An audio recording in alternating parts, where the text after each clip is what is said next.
Hi guys, ഈ രണ്ട് ചായയും കട്ടൻ ചായ ഇരിക്കുന്നുണ്ടോ? ഞാനും കല്ലും അഞ്ചുവും കൂടി അമ്മി ഉണ്ടായിരുന്നു. ഈവനിങ് ആയിട്ട് ചായ കുടിക്കാൻ പുറത്തിറങ്ങിയതാണ്.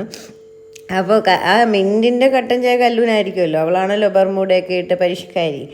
അങ്ങനെ ആക്ച്വലി ആ കടയിൽ ഒരുപാട് വെറൈറ്റീസ് ഉണ്ടായിരുന്നു കേട്ടോ. സ്നാക്സ് ഐറ്റംസ്, കിളിക്കൂട് എന്ന് പറഞ്ഞിട്ട് ഒരു 20 റുപ്പീസിൻ്റെ ഒരു സാധനം ഉണ്ടായിരുന്നു. പിന്നെ കാടമുട്ടയുടെ ഒരു ഐറ്റം ഉണ്ടായിരുന്നു. ചിക്കൻ കട്ട്ലറ്റ് ഉണ്ടായിരുന്നു. ബ്രെഡ് പോക്കറ്റ് ഉണ്ടായിരുന്നു. ചിക്കൻ സമൂസയൊക്കെ 15 രൂപ ഉണ്ടായിരുന്നുള്ളൂ. അപ്പം ഞാൻ കാടമുട്ടയാണ് പറഞ്ഞത്. എന്ന് ആക്ച്വലി കല്ലുൻ്റെ ചിലവാണ്. അപ്പം എന്ത് വേണോ കഴിച്ചോളാൻ പറഞ്ഞു. അവസാനം നമ്മുടെ ഓർഡർ കണ്ടിട്ട് അവൾ പറഞ്ഞു ആകെ 60 രൂപയുണ്ട്, അതിലാണ് എൻ്റെ ലാവിഷ് ചിലവെന്ന്.